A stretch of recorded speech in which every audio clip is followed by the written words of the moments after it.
Grazie, ciao. Welcome everybody to the best thing you watched this week.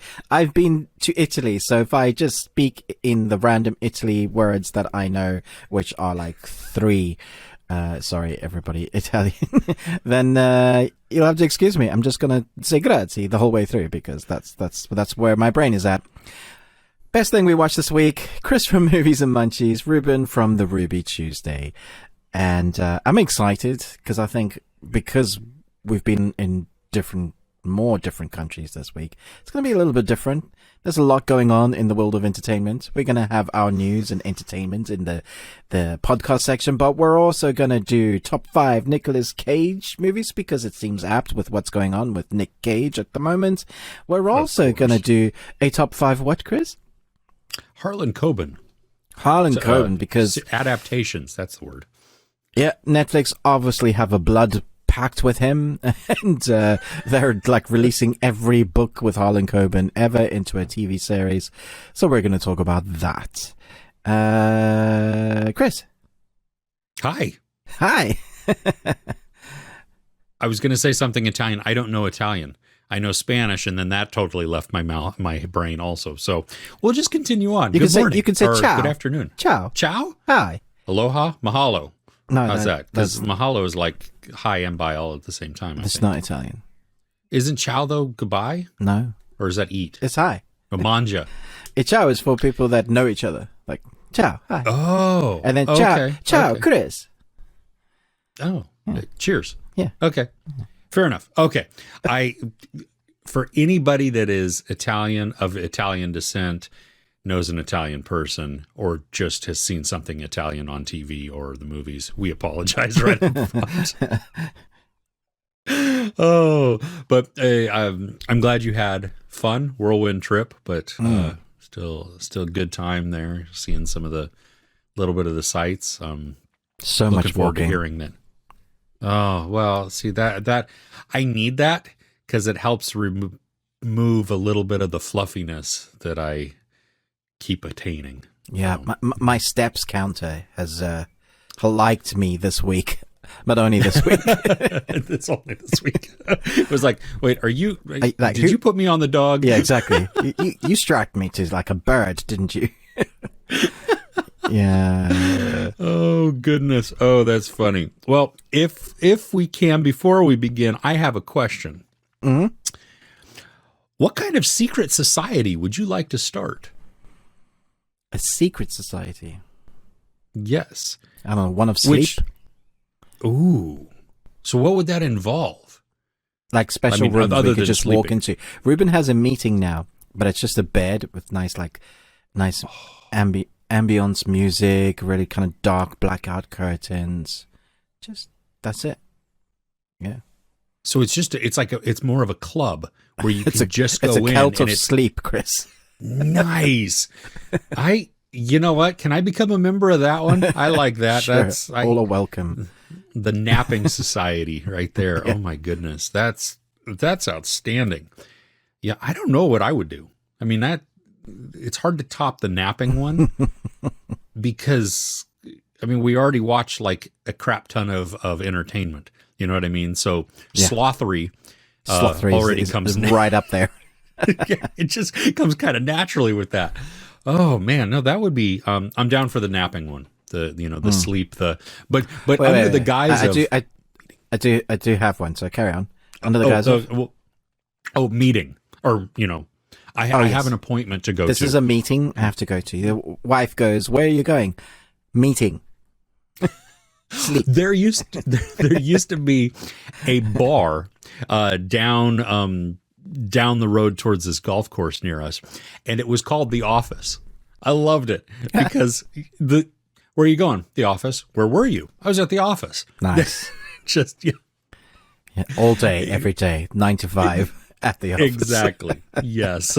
It's a grind, but somebody's got to do it. Exactly. Someone has to. No, my actual society would be multi-tiered. It would be the society of always being thin, but also eating whatever you like. It's like it's a magical society. Okay. Yeah. Fair. I can get behind that too. Yeah. Yeah, so I can Like eat my cheeseburger in donuts. the left hand, pizza in the right hand, donuts in front of you. But somehow, every time you eat, just like it's like the calories disappear. It's like being 15 again. Yeah. We're- Metabolism of 15. Really, we just want the fountain of youth. Is that what we're saying? We're going Yes. on a quest, Chris. Without having to be active. That's what I Yes. want. I want. Okay. Oh, those people that have that naturally occurring fast metabolism just I have a friend that no matter what he eats, he's just thin.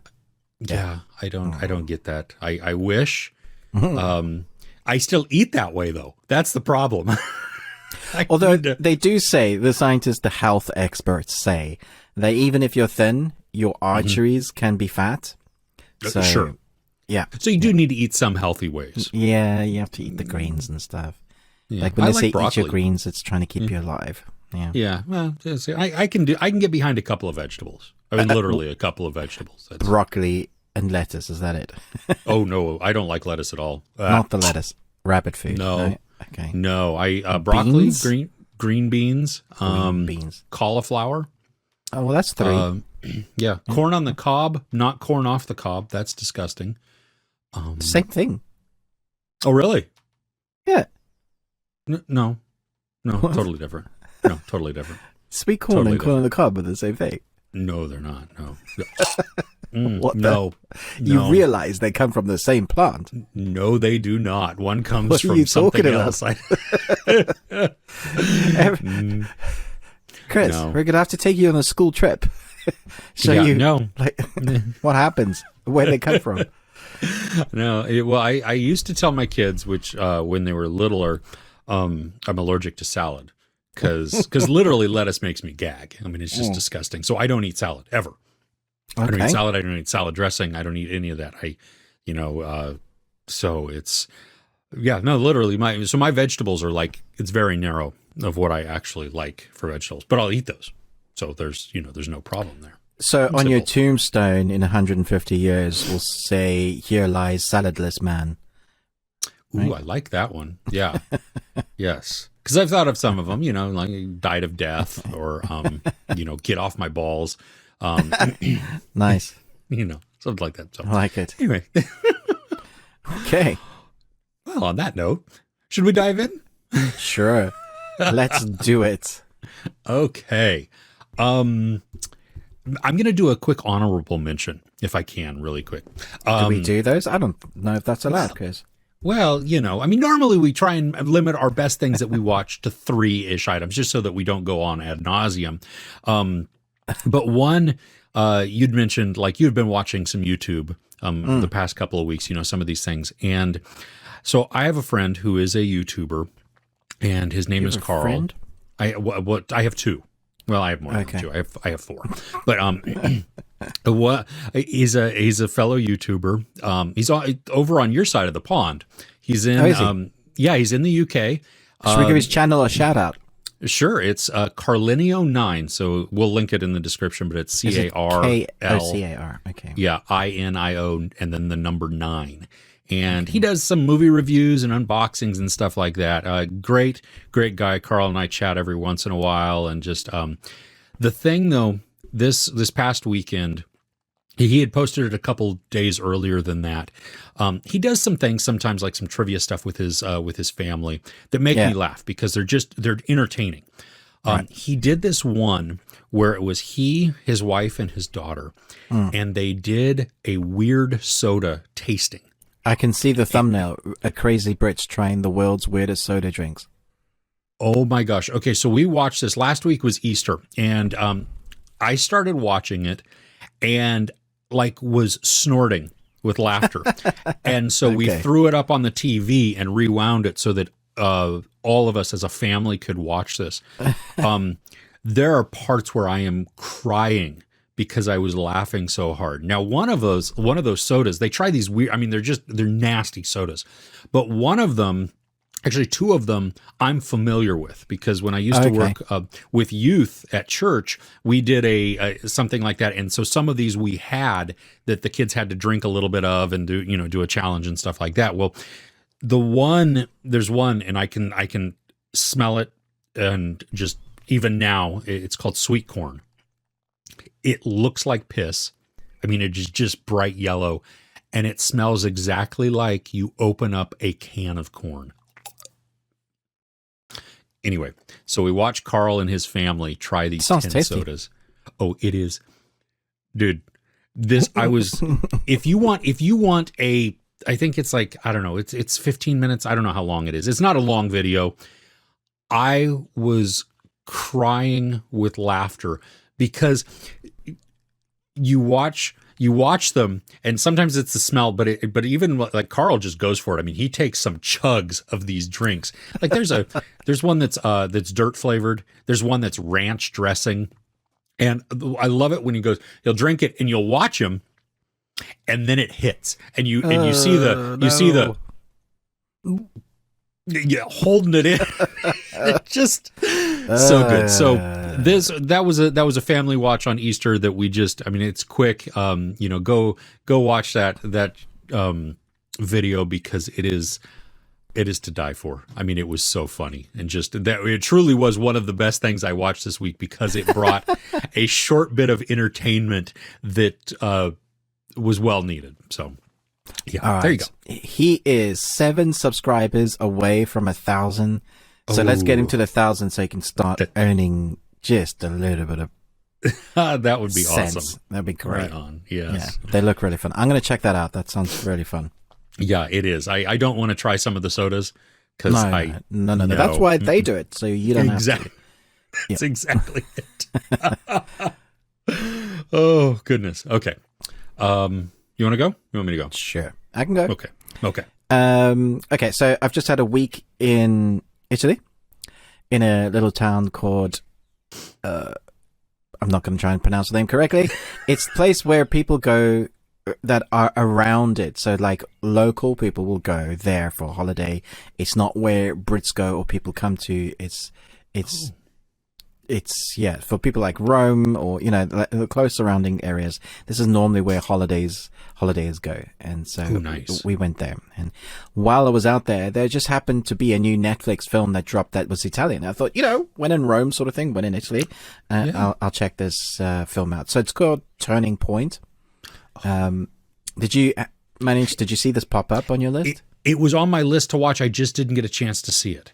Right. Okay. So it's about a home invasion goes awry when the owner returns showing signs of an unprecedented illness as he gradually morphs into, no, this is not even I'm reading the wrong. That's hilarious. Like, what is this? That's so funny. Not the right turning point at all. It's not. Sounds good though. I might add it to my list. Yeah, well, there you go.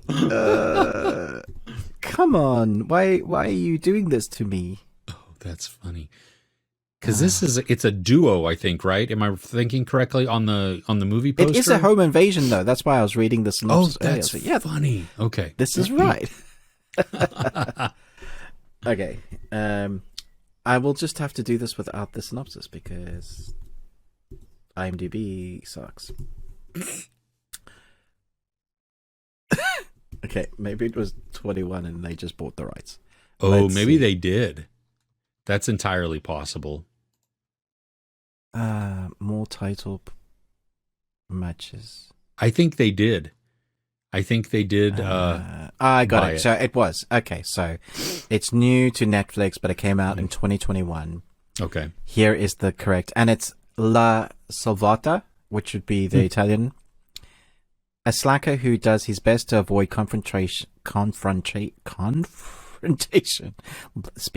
strikes up an unlikely friendship with a dangerous thug who suddenly forces his way into his life. Okay, so it's 2 guys, opposite ends of the scale.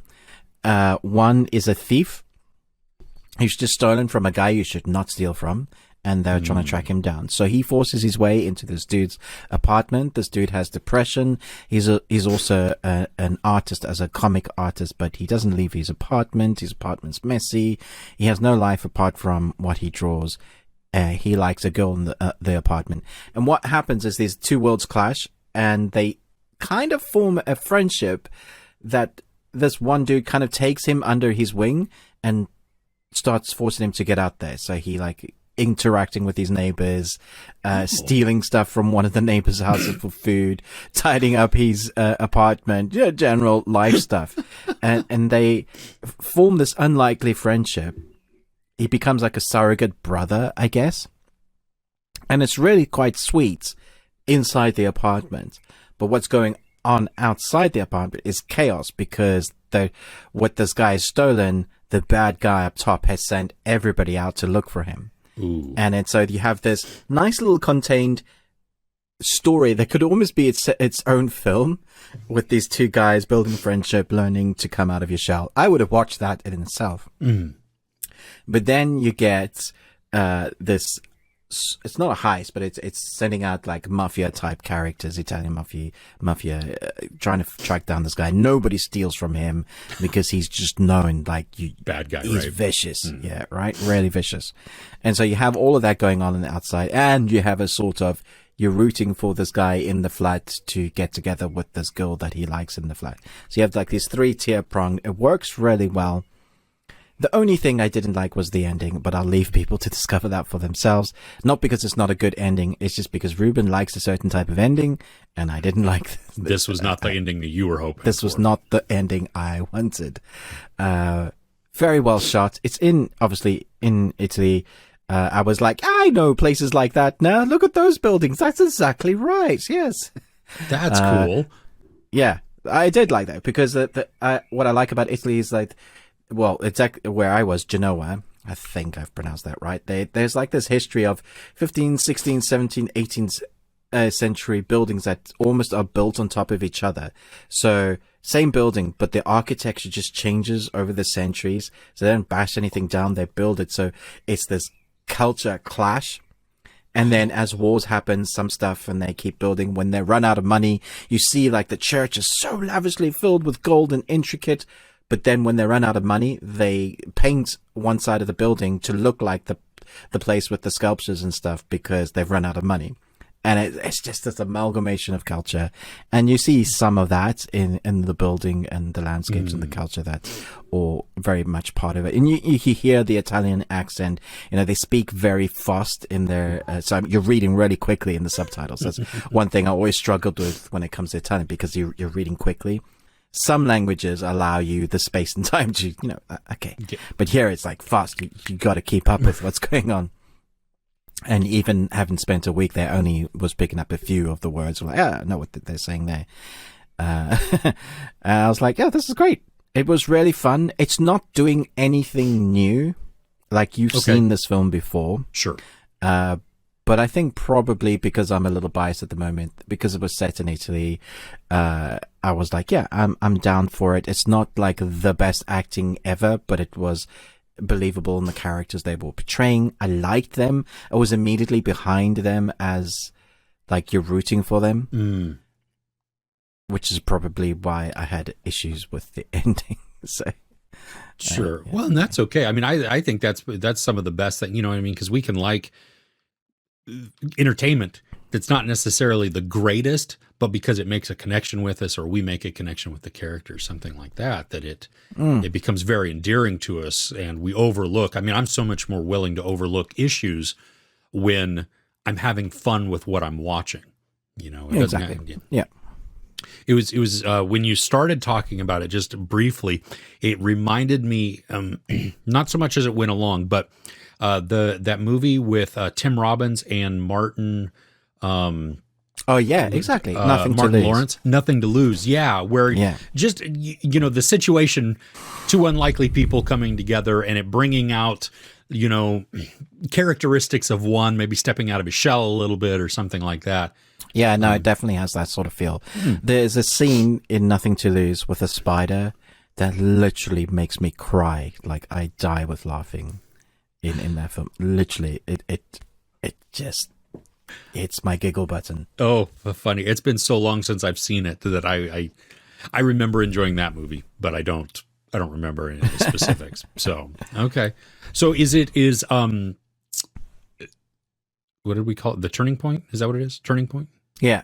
Is it or La Svolta?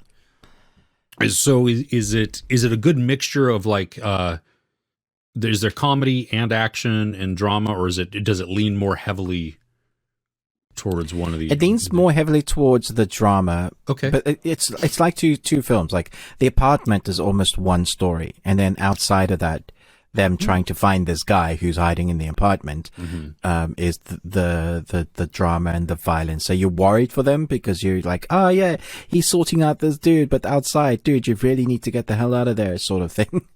But you also want the story that's going on inside the apartment to continue. It's a weird mix, which I think creates a really nice tension. It's a clever way to push forward that story. Nice.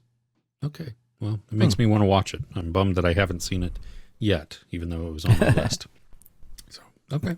So what's on first on your official list without my honorable mention there? Honorable mentions. Yeah, this was an unexpected one for me, and it might actually even shock you. So again, on Easter, we sat down as a family, and my oldest son and his wife had already seen this movie, but it came now to Paramount Plus. I missed it in the theaters. I wanted to see it, but I just didn't get the opportunity to. Jackass Forever. All right, yeah. Have you seen this? I haven't seen the new one, but I'm a big fan of the Jackass. I know what I'm getting when I go into it. Yeah, okay. So there's nothing highbrow about this. This is just laughing for 90 minutes of watching people put themselves in the most ridiculous situations and the most painful and stupid, opportunities. And I love that it's short attention span theater, because it's like, hi, I'm Johnny Knoxville, and I'm going to do a magic trick with a bull. And then it just dives right into it. I mean, it's literally all of these little skits smashed together. So yeah, I was laughing. I mean, we were laughing as a family so much. I was cringing a ton. I have not really ever watched. I've watched clips here and there of Jackass over the years, but never. It wasn't something that I was really drawn to. This time though, when I saw the trailers, I was like, wow, I'm intrigued by this. I want to see it, and I don't know if that was a result of just 2020 and 2021 all weighing down and being like, you know what, I need this. I need ridiculousness right there. But the heart, the friendship that you see within there, even though they're terrible to each other. That's why I want to watch it. And they're old now. So it's essentially watching these old dudes just really injuring themselves in the most horrific ways. Johnny Knoxville he's injured himself in so many ways and broken so many bones. Like, why are you still doing this? I'm pretty sure this is going to be the last one, though, right? You gotta think so. I mean, they're all getting up there, and there are times where you can feel the actual like in amidst the humor of it. There's some points where you feel like an urgency of like, oh crap, something bad may actually really happen here. Yeah, no, I look away sometimes. Like, even though it's a viewing experience and I just can't. Like, no. Oh. Yeah, no, because there's one where they're watching something from behind a partition that's happening to a character, and an expert's like, oh no, I need to get in there now. And I'm like, ooh, whoa, that's... so you feel it, but it just, the heart was really there. I mean, you see just these friends who have known each other for so long and done this crazy, stupid stuff.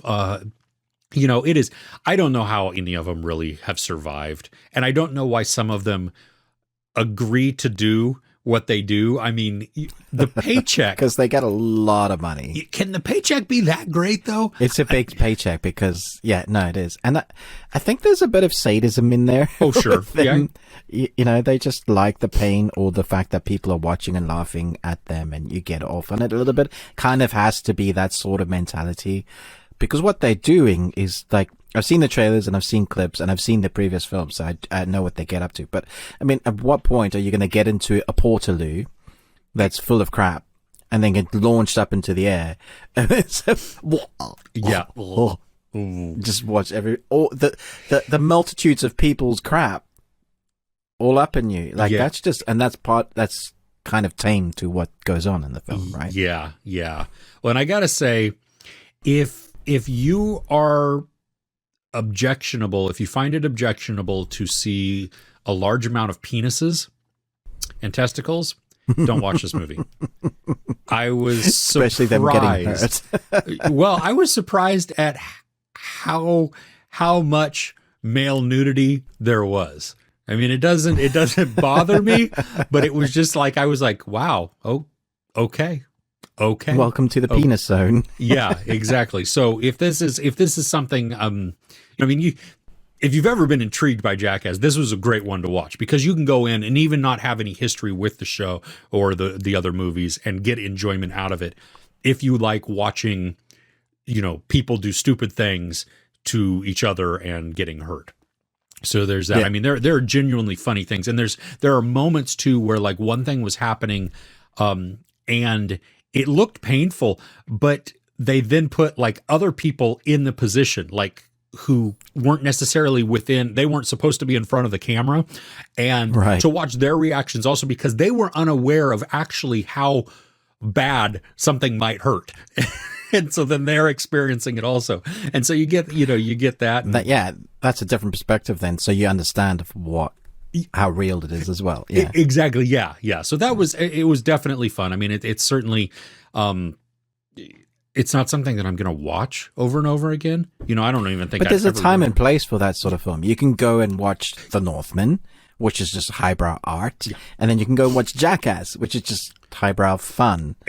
Exactly. Yeah. Not intelligent at all, but fun. But yeah, and it serves an absolute purpose, and it did. It brought us 90 minutes of almost nonstop laughter. Now there's cringing laughter within there, but that's, and that's what we wanted. That's what we got. And so that's why it's on this list, because it was a good in the world time. We live, Chris. That 90 minutes of fun is highly recommendable. Absolutely. Huge distraction from the world. And it was, there you go. So awesome. That's great. Okay. So my time away in Italy made it for interesting watching. One of the funniest things I experienced while I was in Italy was the ads, because you just don't think about it. So even like I'm on YouTube and the ads are and then it clicks over to your English video. So the stuff that was on Netflix was a little different as well. But I think this film is out. Well, it's definitely out in the UK. I don't know if it's out in the US on Netflix. It's not a Netflix original, but it is one of their titles that they bought, I guess. It came out, I'm just checking the date here, 2020. So it's 2 years old. I believe you've seen it. I don't know if you like it, because you didn't give me much key when I said, can we talk about this movie? It's called Spontaneous. I've seen it twice now, because I watched it once late at night when I had my first day in Italy. And then I was like to Kirsten and my sister, let's watch this. And their reaction to the film was also very interesting. So basically, Spontaneous says, get ready for an outrageous coming-of-age love story about growing up and blowing up when students in their school begin exploding, literally. Seniors Mara and Dylan struggle to survive in a world where each moment may be their last. Okay, so let's get your thoughts. What did you think? So this... Do you remember it? Yes, I saw it in 2020. This is available in the US on Amazon Prime. And that's okay, cool. I think that's where I saw it. Right. Yeah.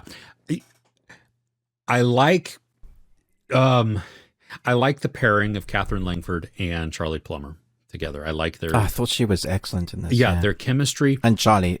Yeah, I enjoyed that. I love the premise, and I love some of the suddenness that comes on from this movie, because you just have people who just explode, and you get to see, then people are running away, and then other people will explode in the background. So I love the idea of that.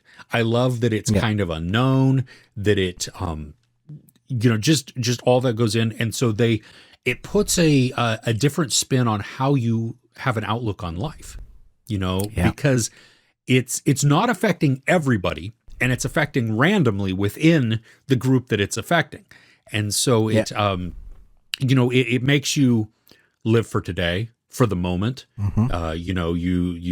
You cherish things maybe more, value them more. You certainly have a different outlook on life. So I really liked all of that. I was not a fan of the conclusion, and the I can totally see that. Yeah, because I felt it was almost like pointless. The last 20 minutes of the movie almost didn't need to happen. Yeah. Like it does like a divergent path. It's this, and then it's now with this movie. Yeah. And I think I wanted more answers too from it.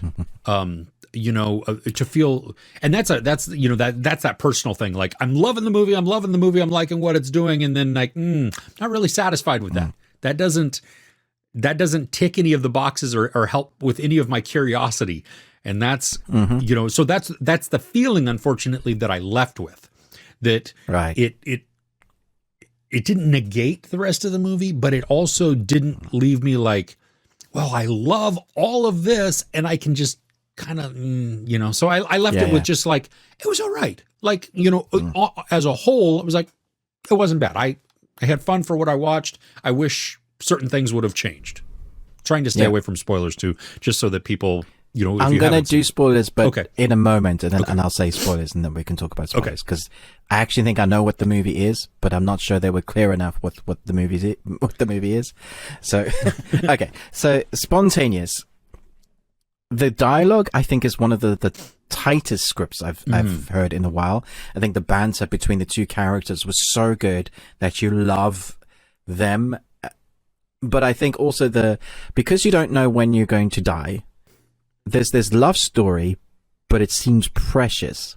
Like, you literally don't know when one of the two that you're rooting for to be a couple, because they're so good, there's such great chemistry, that you like, when are they going to go,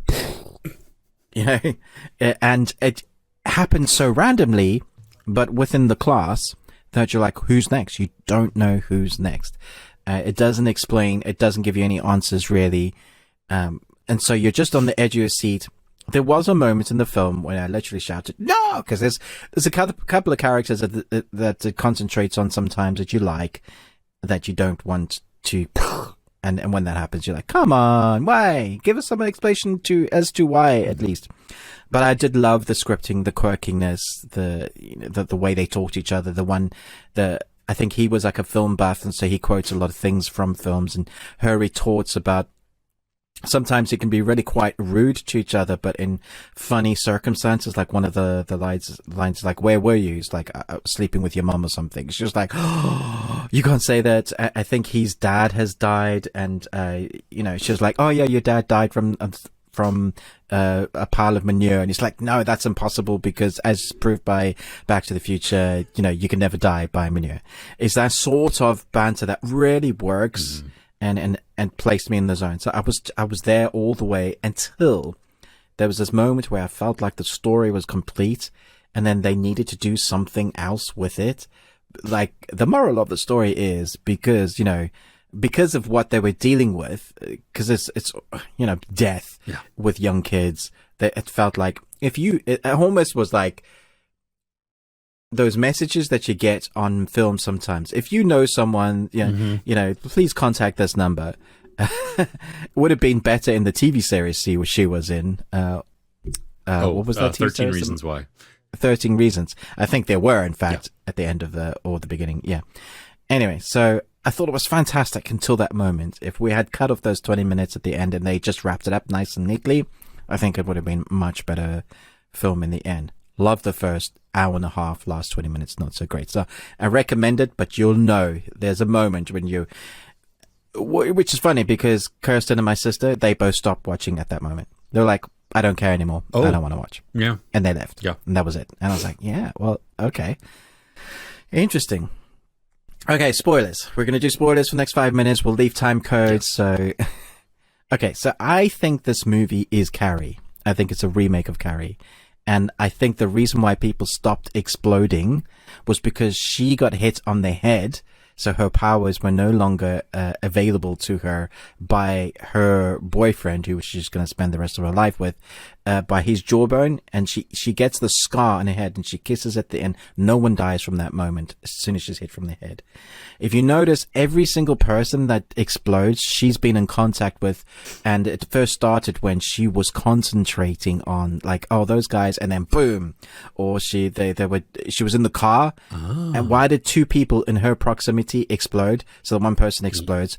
It logically, or just by mathematically, she should have exploded in that car as well. There's no reason for her not to have exploded. So if she has telekinesis sort of powers, then why? Either she is emotionally engaged, and so her mind is like protecting her and her loved ones, and she has a slight negative thought, and the powers like unleashes on that. That is my closest, because her costume is even Carrie when it comes to Halloween, but she just can't do the blood on the Carrie dress because that other person died, and she says that, which I thought was hilarious because like, oh, it's all her fault, but she's dead, and the kids are like, oh, you can't say that. Anyway, when he dies, that's the moment the film just drops, because then it's depression. I'm sad. I don't know what to do with my life. You didn't need it. You didn't need that moral of the story. Yeah.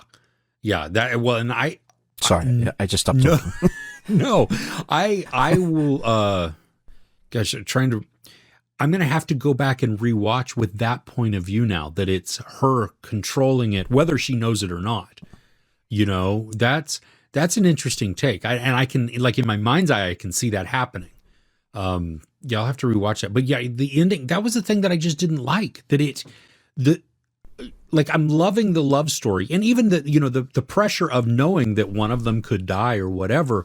But I think my problem though becomes when that we don't get a solid answer and he's dead, just that whole, it left me really wanting. I think that's because you built me up to root for these characters to such the degree. And it's very odd to have like this type of horror romance mixture to then leave you in the bell jar also. You know what I mean? Like, no, exactly. You need to do one or the other. You have to either tell the audience why it's happening and then kill off one of your main characters and you feel it. Rather than tell them nothing, kill off one of the main characters, and then you have your main character go through the dumps, and now I've learned something, I'm going to live with that. I'm just like, but nobody cares anymore. You had us rooting for these two guys. I think people would have been happy with an happy ending. It's okay to have a happy ending sometimes. Explained it, we found out something, the FBI actually did something good for once. Or she figured it out, and she learned, the bump on her head, or gets knocked on her head, and they figure it out. Oh, it's me. I'm going to stop. Or she kills herself and everybody stops exploding. Like, that would have been... Yeah, just, I think something that makes it feel like it wasn't pointless. That was the thing. Like, so when we get to that end, it's like, well, what have I actually watched now? You had me invested in a story and characters, and I don't... Yeah, so you're right. Up until that point, I'm like, yeah, I'm totally behind this. I'm loving it. Up until that point, it was like the best thing I'd watched, and I was like, oh no. Yeah, well, and that's where I was. Yeah, we were. It was so fresh and new too, though. That was the thing, that the concept, it didn't remind me of anything. I mean, that was when I'm watching. I mean, just that urgency and that unknown, and it's great, really clever, all of it. Yeah, no, so it's totally worth watching. Just. Yeah, just know at the end. All right. What's next on your wonderful list? Cool. Well, okay. So I went to the theater this week, and first one I want to talk about is The Northman, because I know you got to see this last week, and you're right, visual feast. I mean, just the cinematography, the everything that comes onto the screen is like, I need a moment. I want to take this in. I want to experience this. I love how he had the shots framed so that our characters are like this big on the screen. You know, they're it gives a scope. yeah, they're minuscule with massive. Yeah, with just I mean, they're enveloped by the mountains behind them, and you know, the pasture or whatever that is, the green, you know, just all of it. It's so that was done really well. I'm so impressed. I'm always impressed when a film will utilize long takes. I love that because it shows the practice and the confidence that the skill that goes into that for long takes. And it's all of it though, because it's not harder. It's not just some of the actors. You know, it's the camera people as well, and all of everybody that goes into that production there. I mean, you have to be on your A game. Not taking anything away from the actors, it's harder on the camera team having worked on that. They got to do so much more. I mean, I think because if everybody else does everything perfect and somebody trips or steps on something or whatever, you know what I mean? You just it's ruined and you've got to go over. And some of it, depending on the type of scene it is, I like that it's okay if there are mess ups within the actors because it's just action that's going on, or it's walking, you know what I mean? You can get away with it. Yeah, exactly. But it's so immersive. I mean, that was the thing, because it just, you know, as we follow, like, I'm thinking like one of the ones that I liked was, when we meet Amleth as he's, older. The first time we really see him, like, you know, in action as an adult, and the camera following him through this village, and it's just because action is also happening around him. Now it's not like this epic type of like if you think of The Last Kingdom, some of these battles where it's just chaos going on all over the place. This action it's violent, but some of it's subdued. You know what I mean? Like it's patient. It's that eeriness of confidence where you have these invading barbarians who know that they have control and they have power and they have the skill. And so they just are deliberate in all of their actions going after these people. And the chaos comes from the people themselves running around trying to escape, but not really being able to. So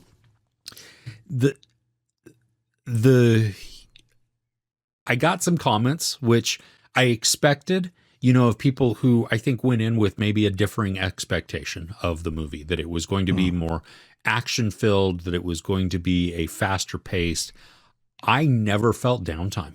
Like, I did not feel that the pacing of this was slow or boring or anything like that. I mean, I was fully engaged and invested, and you have every bit of it has still this driving direction to it, you know, because Amleth is on his path of revenge and vengeance. The entire, his whole arc is that way. And so even when he's not, like, it looks like he's not actively doing something for that, he is doing something for that. You know, he's moving one step forward, moving some of his pieces around, you know, planning and scheming and getting it all ready. And I was blown away by the movie. I mean, I thought it was, I was actually shocked at how long it was once I had seen it, because I didn't feel that it was over 2 hours. Like, as we were watching it, I looked at my watch and I'm like, oh, wow. Like that, you know, after once the credits had rolled and stuff like that, I was like, oh my gosh, that was much longer than it felt like. And so that was, yeah. Okay. Word's done, I think. Well, probably not, but. There was a moment in the Northman where the story reveals something. I think it's like the last half an hour. It was in that moment I didn't know who to root for. Did you feel that as well? Yes. Oh my goodness. Yeah. It was shocking a little bit. Like, you're like, whoa, wait a minute. Yeah.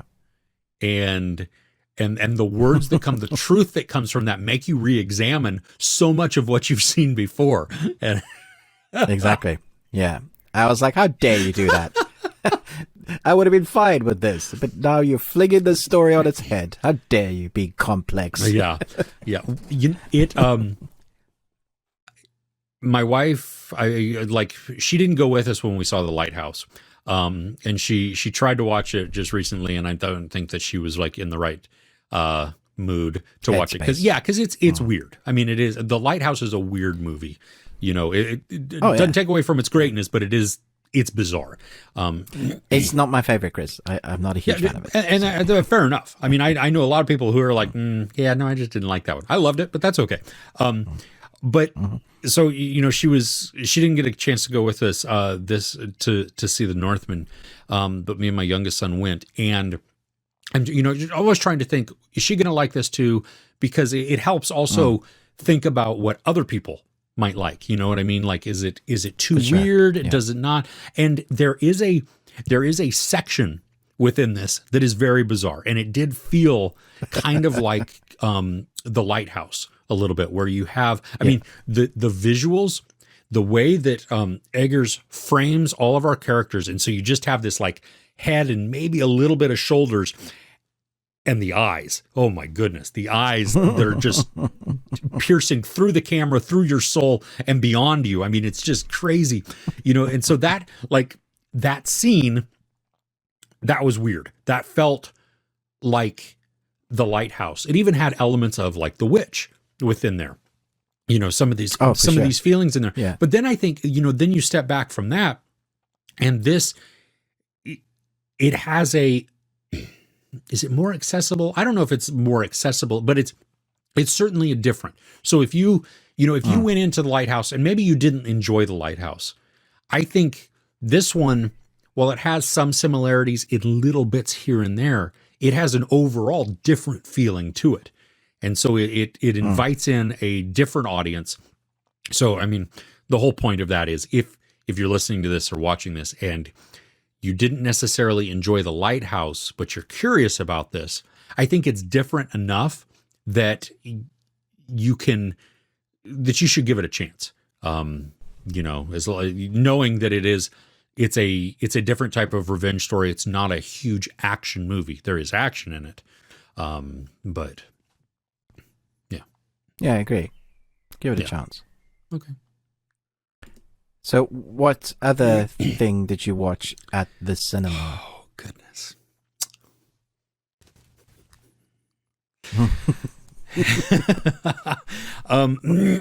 Okay.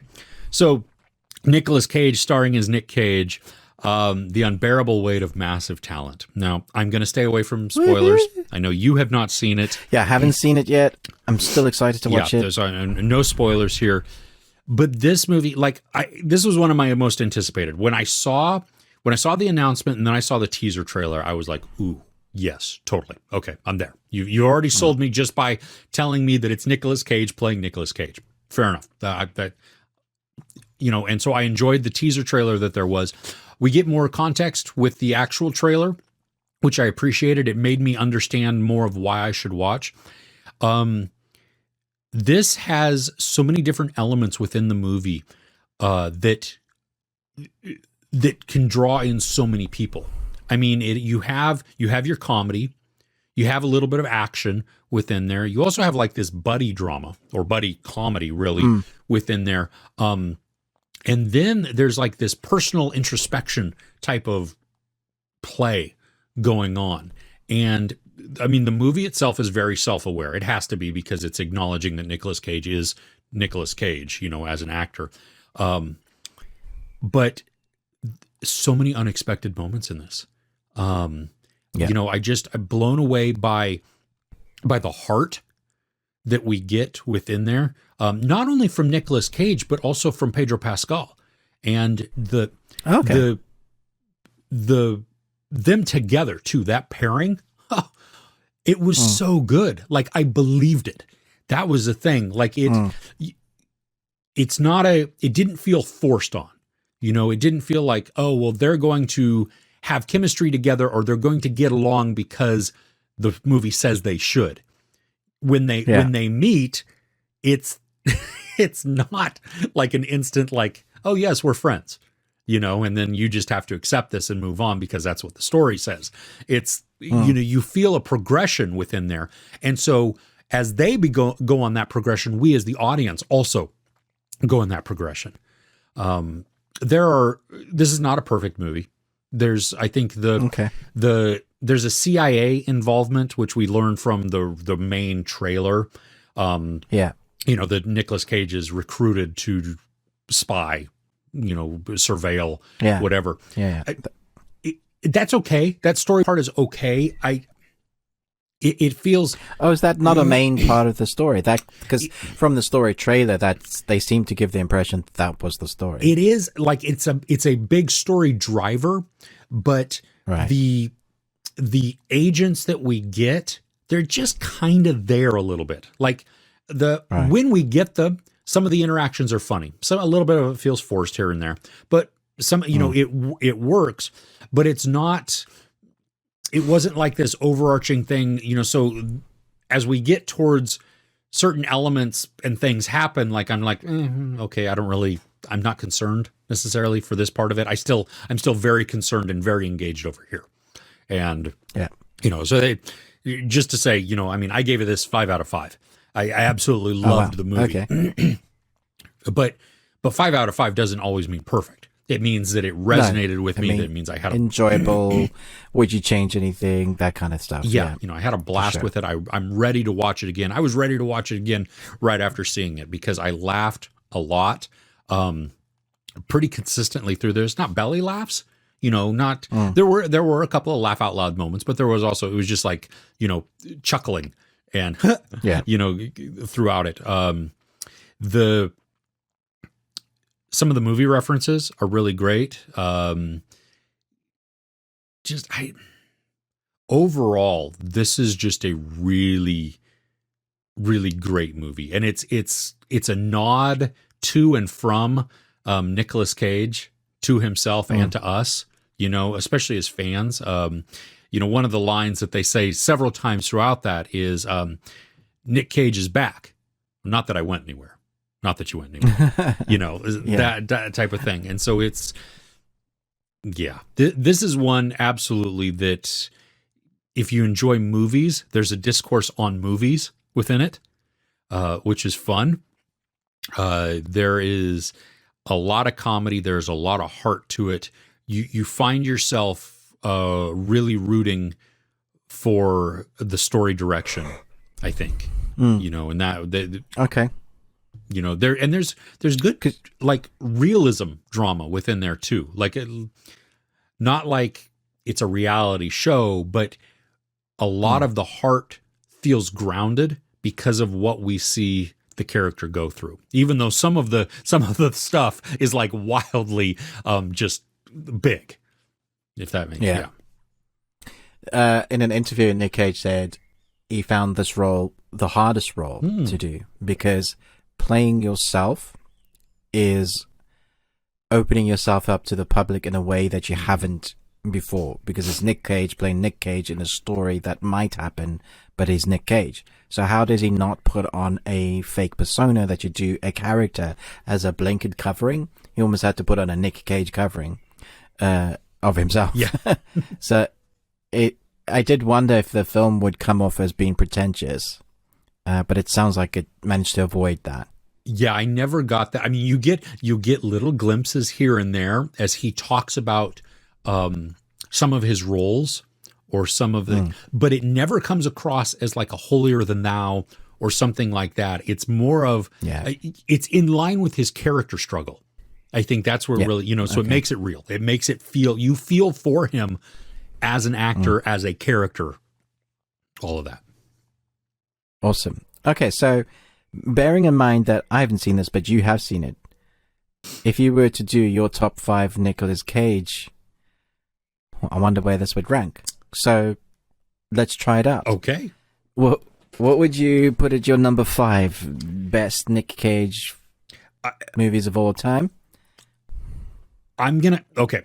So my number 5, because I've only seen it the once, I am going to put The Unbearable Weight of Massive Talent at number 5. But at least it ranks in the top 5. He's done so many. He has done so many. That's So it could go up. But you need to give it some time to breathe. I really do, and I acknowledge. I mean, the reason that it's in the top 5 is because I loved it so much, and I do think it's it's a really great performance. But out of fairness too, I've only seen it the one time. You know what I mean? All of these other movies I've seen more than once. And so that's why they rank higher in my head. So it could go up and it could get bumped down. If I were to rewatch several other ones, and be like, oh my gosh, I had forgotten about how much I really liked this one, something. So anyway, so my number 5 is that. What's your number 5? Pig. Recently watched that. I thought as a performance and a story, it's excellent. But I wouldn't want to watch it again straight away, so I can't make this. This is your number 1. This is my number 1. We do this a lot, don't we? We do. No, that's my great. number 5 will be your number 1. No, but you know what? Okay. But I agree with you that it's not one that is like instantly rewatchable over and over and over again. I mean, it is. It's the thing that I loved about it so much was just. I mean, his performance blew me away. I mean, the movie itself was so well crafted, also, and just the messaging, absolutely, and all of that. But yeah, no, it is. If you were to go, hey, we can watch one Nick Cage movie right now. What is it? If I was not in that mood. Yeah, you know what I mean? There are so many. It wouldn't be that. Yeah, because that one I think I have to be in a mindset to watch. A lot of his other ones, it's like, oh, you want to put on this? Okay, yes, absolutely, let's go. Or I could walk in the middle of it and sit down and be like, yes, okay, exactly. So, yeah. Okay. So what's your number 4 then? I really like Cars, so it's Gone in 60 Seconds. This is That's right. Exactly. Just it's fun. I know it's a remake and it's cheesy. The ensemble cast is outstanding. It's great ensemble cast. It's one of those. This is one of those also that it's outrageous and pretty unrealistic in so many different ways. But it's also one of those that I could sit down halfway through and find myself like, okay, where are we at? Yes, good, let's go. So absolutely, this would be in my honorable mentions. Okay, it's definitely one of my favorites of his. For my number 4, I'm going to put one that people often hate and say is a terrible movie. It's called Con Air, and I love it. It's a stupid film. He has a stupid accent and a stupid hairstyle, and so many stupid things happen in it. Like towards the end, he gets on the fire truck. Instead of allowing the cops to go and get the bad guy, he decides to destroy half of Las Vegas and capture the bad guy. But again, ensemble cast, John Cusack, John Malkovich, everyone on the plane, and then lines like, put the bunny back in the box.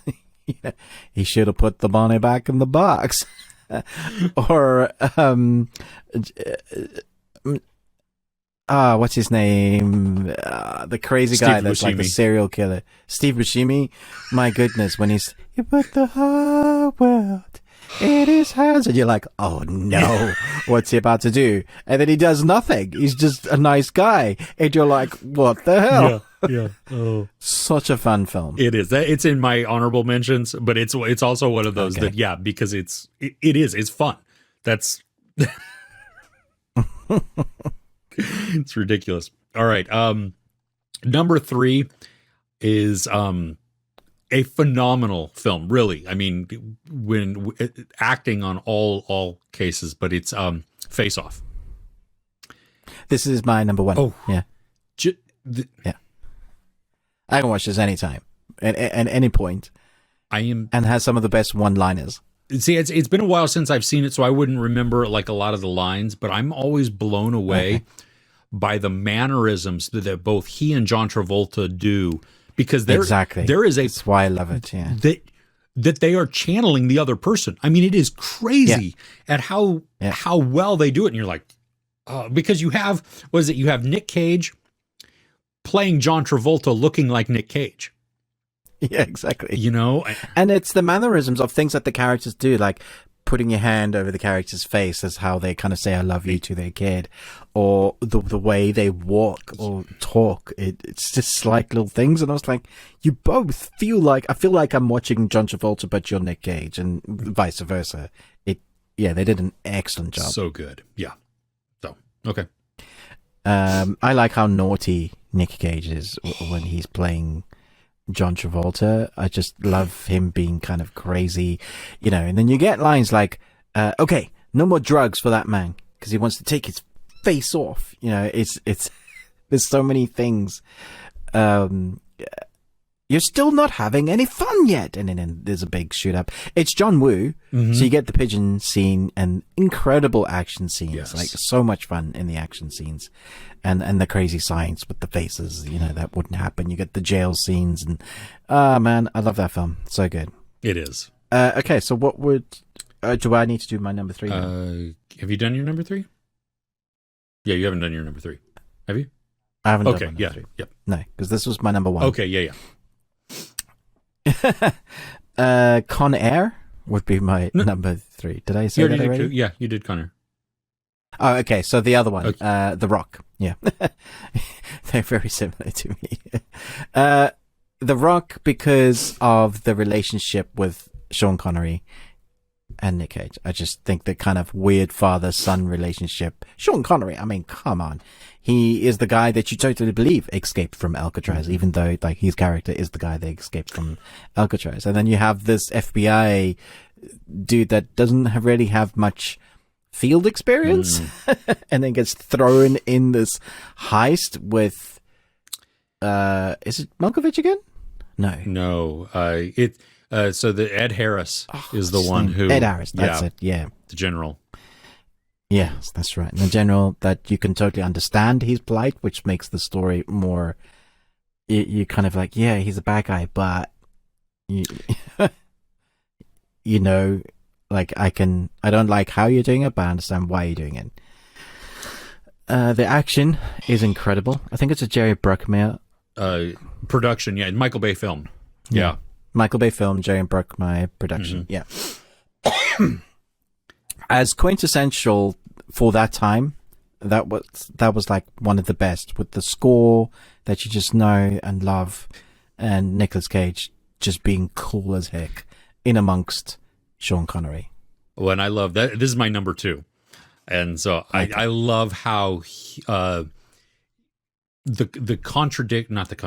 comparison, the contrasting between the two, where Nicolas Cage is like so prim and proper for the most part. You know what I mean? And he's very eccentric in certain things, which makes him a very good scientist and a very good diffuser of bombs or whatever. Even when he's talking about his the vinyl that he gets, and all of the knowledge that goes in there. I mean, super smart, which makes him very quirky and very unrelatable to a lot of people, And then you have Sean Connery, who is the rogue. I mean, he just, know that you go home and the prom queen, and just so anyway. Yeah, he's great. Yeah, fantastic. I love it. So have you done your 3? Yes. My list is done, but I have some honorable mentions, but I don't know. Okay. You haven't done your number 2. I haven't done my number 2. Good. Do your number 2 and then we'll do the honorable mentions. Okay. So this was really tough because there's so many that I really love. I struggled not to put Family Man in number 2. I think it was an incredible film. I enjoy every aspect of that, but for performance alone, I don't know for me that he's ever topped Leaving Las Vegas. He plays a dude that just wants to kill himself with alcohol. It's not a film that I can watch often because it's seriously depressing. But his performance alongside with Mario Barlow is just heartbreaking. Elizabeth Shue? Elizabeth Shue? I think. Not Mario Barlow? No, I think it's Elizabeth Shue. They look similar. Yeah, but that's terrible. You all look alike. All those white people do look alike. Okay, just going back. Yeah, so The Family Man. There's so many honorable mentions as well. I guess you will get to that. How long ago was it? Leaving Las Vegas. That was what, mid 90s? Yeah, it was 95. And I'm pretty sure you're right. Yeah, Elizabeth Shue. I mean, it was really that just them two. There weren't many. Julian Sands is in it for a bit. Oh, I don't remember. But I don't think the journey of someone that is given up on life, even though he kind of falls in love with Elizabeth Shue, he didn't really ever allow himself to get to that part where he was going to stop. Mm-hmm. He was like, nope, what's happened in my life has led me to this point, and I'm using all my money. This is the way I want to go out. And so you really, really want him to live. Mm-hmm. And you do wonder, like, even for the love of this woman, it was just heartbreaking, and probably the most amazing performance, I think. I don't know. You know, some actors have an incredible performance in there that people will talk forever about. I think that's one of them. It's such a depressing storyline. It is. Yeah, I mean, it blew me away when I saw it, but I've never seen it since. It has never been one that I would like, yep, I will watch again, because I've experienced it. It was a phenomenal performance. Thank you. Goodbye. I'm done. Thanks. But don't make me go through that again. Yeah. I just can't take it. So no, definitely. I mean, because he won an Oscar for that as well, right? Didn't he win the best Oscar? Yeah, I think so. So yeah, or should have. If he didn't. Absolutely. So, okay. So a couple of, well, I actually have a lot of honorable mentions. Mandy, which I love. This is more, it's not really a guilty pleasure because I feel zero guilt in liking this movie. But The Sorcerer's Apprentice. It's a wonderful film. I love it. It's great. He's awesome. It makes me so happy to watch that movie. I mean, it's, whatever. It's so much fun. Both National Treasures. I love them. Those are, again, the ones that you can sit down and... I almost had them in my top 5 for sure. See, and that's where I almost did too, because it was like, and then I was like, well, which one would I put? Because, I think probably the first one I like more than the second one, but it's, I don't know. Anyway, they're really good. Lord of War. I think he does a phenomenal job. And how did I not have that in my top 5? Seriously, it's so good. It's been a while since I've seen that, but so good, because that's great. Because you've got Jared Leto, Ethan Hawke, right? Really good. Trapped in Paradise, another one of my not feeling guilty about being a guilty pleasure. Because what is it? Dana Carvey and John Lovitz. Just the 3 idiot brothers together. And then this is one that I really have enjoyed, but it's been so long since I've seen. It's the Coen Brothers Raising Arizona. It's really old. Yeah, it's like in the late 80s, I think. And like 86, 87, 88, something like that. Anyway, the unimportant the year really. But I need to go back and rewatch that one because it's been quite a while since I've seen it. But do you have honorable mentions? Any other? Pretty much all of his list. Ones I would recommend giving a go because you might like Color Out of Space. That's a very I liked it. Cthulhu, Lovecraftian there. Yep. Film. Mm-hmm. Yeah, very Lovecraftian, and it's weird. It's different. I have 2 films that I would say avoid that are possibly in my top 10 worst films of all time, just because, not because of him, but because the film's bad. One is Jiu-Jitsu, that you could possibly watch and do a drinking game to see how not to craft an action scene. Oh, really? It's just awful. And they have some of the best in the business, so that comes down to directing, depending whether whoever did that was awful. And then the other one is a Christian film. Called Left Behind, based on the Left Behind books. It's the worst film. It's if awful. You're going to watch a Left Behind movie, which I don't recommend you watch a Left Behind movie, watch the Kirk Cameron version, which that tells you something that the Kirk Cameron version is better than the Nicolas Cage version. Exactly. Don't watch either of them, but it's horrendous. I've actually read some of the books, and the books aren't bad. Yeah, I enjoyed the books. They sucked me in. And that was not terrible movie. Okay. Yeah. I mean, just avoid. So honorable mention to the worst ones he's done. But then he's done so many other great films. Ones, Matchstick Men, 8mm. There's some Snake Eyes, which I don't totally remember other than it being in, it's like some mystery with Gary Sinise, I think, in that too. Yes, okay. Exactly. Yeah. So there are some really interesting ones. The Croods, he's great in The Croods as a voice actor. I love, as the dad. You know, in Unbearable Weight of Massive Talent, there are several, I mean, because it is about Nicolas Cage, there are several references to different movies of his. And some visual, some just through the script, you know, just through the dialogue. But it's great. And so it calls out a lot of really good ones. He even references some, like one of them that I've never seen, I think that he's in, that I've never seen before. Yeah, nice. So, there's Mom and Dad. That was a weird one. Crazy, right? Very different. Very dark. Yeah. And of course, his role in Kick-Ass, which is phenomenal. That's right. He was the dad, right? A Batman. Yeah, he was so good in that, and I really felt for his character. Yeah. So Nick Cage fan all the way. Absolutely. We're an hour and 10 minutes. I think I'm not going to say any more of the best thing I watched. Okay. You can check out our channels if you want to see some of the other things we've reviewed this week. Of what's the best on there. Yes, absolutely.